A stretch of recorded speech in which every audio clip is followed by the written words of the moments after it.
Puji Tuhan, Allah pemelihara hidup kita tetap menyertai kehidupan kita. Sepanjang umur hidup kita, Dia sudah berjanji, Dia tidak akan meninggalkan kehidupan kita. Puji Tuhan, pagi hari ini kita akan bersama-sama merenungkan kebenaran firman Tuhan. Saya bacakan di dalam Yeremia pasal 31, ayat 16 dan ayat yang ke-17. Beginilah firman Tuhan. Cegahlah suaramu dari menangis dan matamu dari mencucurkan air mata, sebab untuk jeripayamu ada ganjaran. Demikianlah firman Tuhan, mereka akan kembali dari negeri musuh. Masih ada harapan untuk hari depanmu. Demikianlah firman Tuhan, anak-anak akan kembali ke daerah mereka. Puji Tuhan, Bapak Ibu Saudara yang dikasihi Tuhan, firman ini adalah ungkapan harapan di tengah-tengah kesesakan bangsa Israel dan suku Yehuda, bahwa akan ada waktunya kerinduan mereka, doa-doa mereka akan dijawab dan diwujudkan oleh Tuhan. Dan dikatakan dalam pembacaan tadi bahwa cegahlah matamu dari menangis, karena akan ada saatnya setiap pergumulanmu, setiap doamu, setiap tetesan air matamu akan dijawab dengan indah oleh Tuhan. Puji Tuhan. Mungkin hari-hari ini kita tidak ada dasar untuk berharap, tetapi di tengah-tengah kesesakan, jangan sampai kita kehilangan harapan. Karena masih ada harapan di dalam Tuhan untuk hari depan kita. Hari esok kita Tuhan yang pegang. Hari ini mungkin kita belum melihat jawaban, tapi percayalah, masa depan kita ada harapan di dalam Tuhan. Ketika seseorang kehilangan harapan, dia akan kehilangan segala impian-impian hidupnya. Dia akan menjadi lemah dan sangat sulit memandang kepada Tuhan.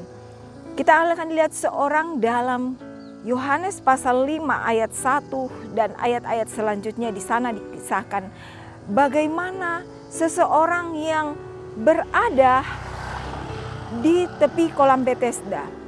Betesda artinya rumah kemurahan atau rumah anugerah. Orang itu sudah 38 tahun menderita lumpuh dan seolah-olah dia sudah mulai kehilangan harapan. Dikatakan dalam pembacaan dalam Yohanes 5 di sana, jika air kolam itu mulai bergoncang, sejumlah besar orang sakit, orang lumpuh, orang timpang, orang buta, mereka yang ada di situ berlomba untuk turun ke kolam itu, karena sewaktu-waktu malaikat Tuhan turun untuk mengoncangkan air itu. Dan barang siapa yang terdahulu masuk ke dalam kolam itu, ia akan sembuh apapun penyakitnya. Ketika orang yang sudah 38 tahun ini bergumul dengan penderitaannya, bergumul dengan sakit penyakitnya, ketika Yesus mendatangi dia, seolah-olah dia sudah tidak punya harapan untuk sembuh. Di dalam Yohanes 5 dikatakan ayat 6, ketika Yesus melihat orang itu berbaring di situ dan karena ia tahu bahwa ia telah lama dalam keadaan itu, berkatalah ia kepadanya, "Maukah engkau sembuh?" Jawab orang sakit itu kepadanya, "Tuhan, tidak ada orang yang menurunkan aku ke dalam kolam itu apabila airnya mulai goncang. Dan sementara aku menuju ke kolam itu, orang lain sudah turun mendahului aku."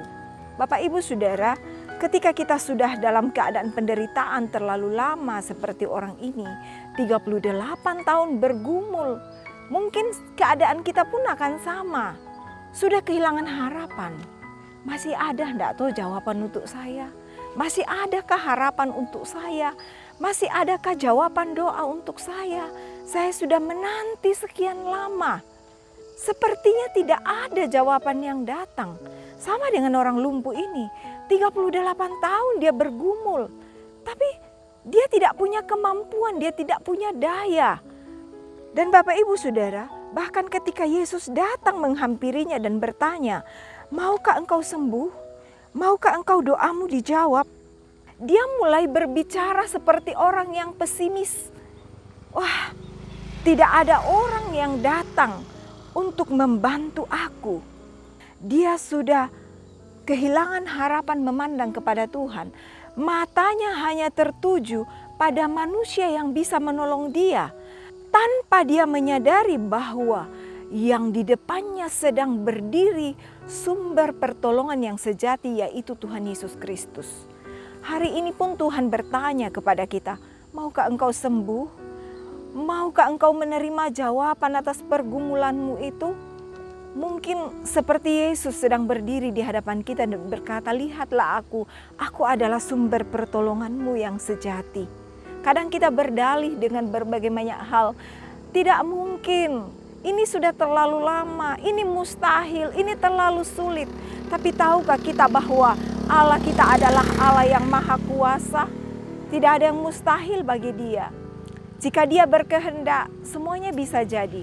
Oleh sebab itu mari kita menaruh harapan kita sepenuhnya hanya kepada Tuhan. Dan ketika Yesus menghampiri orang ini disembuhkan oleh Tuhan. Hari ini adakah kita yang mulai kehilangan harapan untuk masa depan kita? Seperti dalam pembacaan kita di awal, bahwa orang Israel sudah kehilangan harapan untuk masa depan mereka, untuk masa depan anak-anak mereka. Dalam Yohanes ini orang lumpuh sudah kehilangan harapan untuk kesembuhannya. Tapi Tuhan datang lewat firman Tuhan pagi hari ini. Di dalam pembacaan kita dalam Yeremia 31 ayat 17. Masih ada harapan untuk hari depanmu. Demikianlah firman Tuhan. Anak-anak akan kembali ke daerah mereka. Puji Tuhan, masih ada harapan untuk kita dan untuk anak-anak kita. Akan ada pemulihan yang luar biasa untuk keluarga kita, kata firman Tuhan. Mari hari ini kita berserah kepada kehendak Tuhan. Kita percaya bahwa Allah sudah mengatur segala sesuatu yang terbaik untuk kita. Mungkin kita belum melihat jawaban itu hari ini, tapi kita percaya Allah sedang bekerja untuk merancangkan yang terbaik untuk kita. Puji Tuhan, kita percaya kepada janji Allah bahwa masih ada harapan untuk hari depan kita semua. Puji Tuhan, kita datang kepada Tuhan di dalam doa kita. Terima kasih Tuhan Yesus untuk pagi hari ini. Mungkin ada di antara kami yang sudah mulai kehilangan harapan. Kami bersyukur hari ini Tuhan kembali mengingatkan kami Tuhan, bahwa masih ada harapan untuk hari depan kami, untuk hari depan keluarga kami, untuk hari depan anak-anak kami, untuk hari depan usaha mata pencaharian kami. Terima kasih Bapa, kami pegang teguh janji firman-Mu bahwa Engkaulah yang mengatur segala sesuatu, termasuk mengatur kehidupan kami. Hari ini kami bersyukur untuk hari yang luar biasa. Kami percaya hari ini kami ditolong, kami diberkati oleh Tuhan. Apapun yang menjadi mata pencaharian sidang jemaat-Mu, Engkau yang memberkati Tuhan. Terima kasih Tuhan, berkati pelayanan hamba-hamba-Mu di mana saja mereka berada. Tuhan tolong, pakai dengan pengurapan yang baru dari Tuhan. Mereka dipakai untuk kemuliaan nama Tuhan. Terima kasih Tuhan, kami sudah berdoa dan bersyukur dalam nama Yesus. Haleluya. Amin.